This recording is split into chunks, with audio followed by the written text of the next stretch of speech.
Weed at work.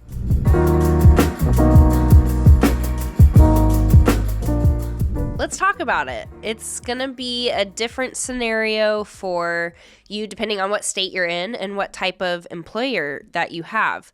I think what is showing itself, though, is that times are changing, and it is becoming more of a common conversation in the hiring process and employee retention process and things like that. I know for us at our company at Canvast, it's really ingrained in our culture. Obviously, it's what we're handling every day, but it would be strange if it wasn't part of our culture. It's what we are helping people gain safe access to on a daily basis. So it's something like most people get together and break bread. We get together and smoke a joint.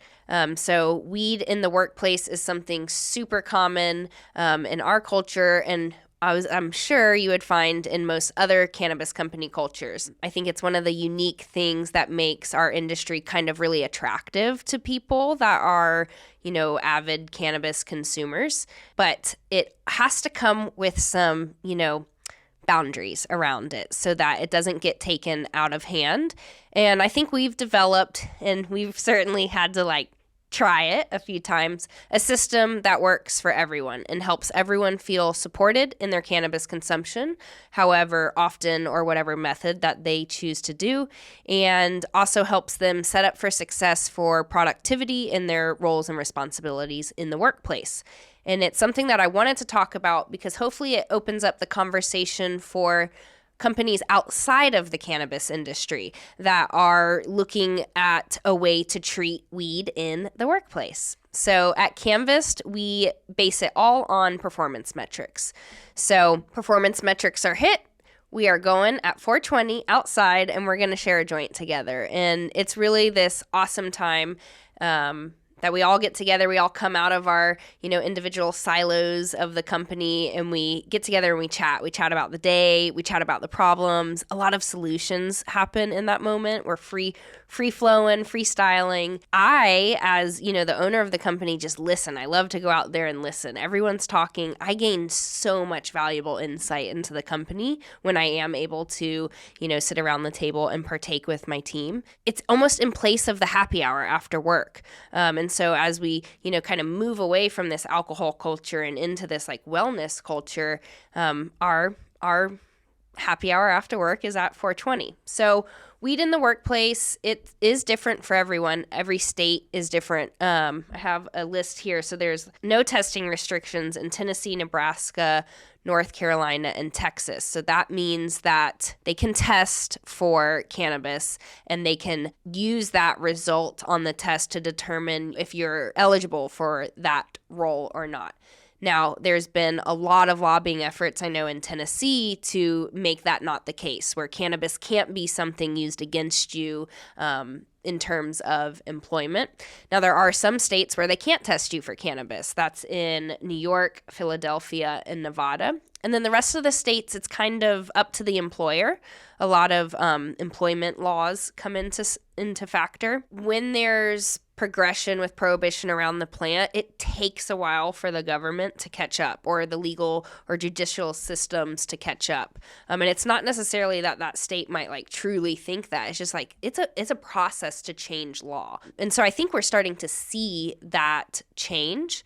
But in the meantime, it is something that I see coming up. We always have applications open at Canvas just to see who we can find. And it's built into some LinkedIn things, do you test for which drugs and what state you're in? And it's a thing that's happening in the workplace.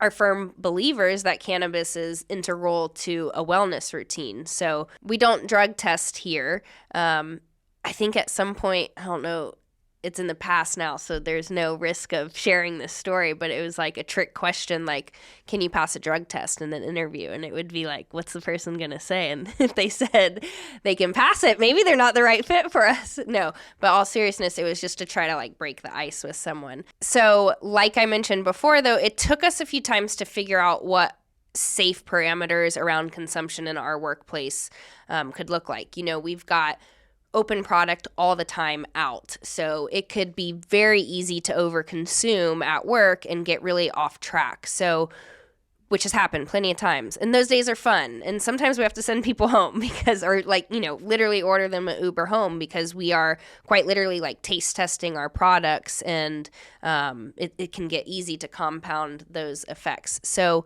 we have, through trial and error, come up with performance metrics first. So if we're all hitting our performance metrics, we can kind of, take consumption into our own management. If performance starts being an issue or overconsumption starts being an issue, we just have an honest conversation. Hey, like, let's chill out. Like, please don't eat gummies today, or like, let's get back on track. Hey, let's hit these key, benchmarks before we let our hair down and try our new pre-rolls of the new flower we have. So we wrap it all around performance, all around safety, and things like that in our workplace. And so here's a few of those things that will just keep an eye out for each other. And it's a collective effort of, if we're showing up consistently late, we're going to look at like, did you really need that bong hit in the morning?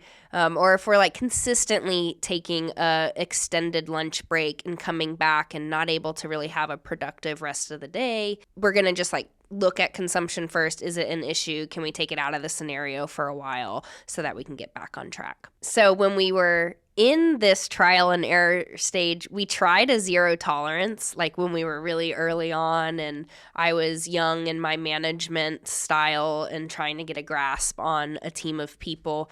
It was like, okay, we can't be eating gummies all day. It's zero tolerance. No one can consume at work. No one can come to no one can come to work, under the influence of cannabis. And we tried this zero tolerance thing, and I found it really hard to live that zero tolerance lifestyle. So how could I ever expect my team to follow that? So then we kind of sat down and it was like, okay, guys, like what feels good for everyone? And I kind of opened the conversation up to the team and had everyone involved on it. And we came up with those parameters.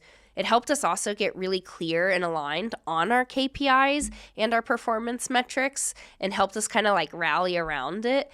And it makes that 420 joint, however many times throughout the week that we have it, it's really a celebratory moment, because I'm usually the one, or someone on the leadership team is usually the one that goes and pulls everyone from their office and is like, hey guys, it's time for our, smoke break. It's 420. And it's that moment of like, cool, everyone just hit their shit. We crushed it today.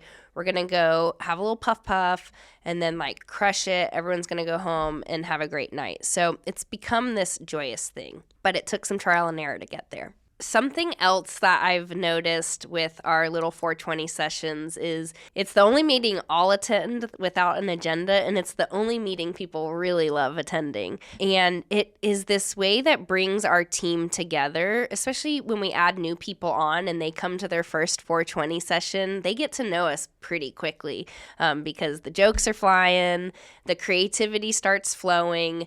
I really try to use those times, like we'll sit at the picnic table outside and I'll slap down prototypes of something I'm thinking about, and I'm like, what do y'all think? I'll let them poke holes at it. It's funny, you get like a much more honest input from the team in that type of casual setting, which is so much more valuable in getting it out of the, boardroom type setting. Some of the best ideas Canvas has come up with actually have come from those little 420 sessions, so that's unplanned, unintentional time that we just sit down and someone comes up with that one-liner or that amazing, cannabinoid ratio that we take back to the chemist, or the amazing campaign idea. And so we really cherish them. It's something that I think has brought a lot of health into our organization. Okay, so not to just keep rubbing it in your face, but yeah, our flower hour is what we kind of like to call it too. Ideas are exchanged, plans are made, creative juices are flowing, and now we're off to the races and we're busy again. And so I am excited to bring a guest onto our next episode that's going to help us talk through how to stay on track with your fitness and health goals in the busy season.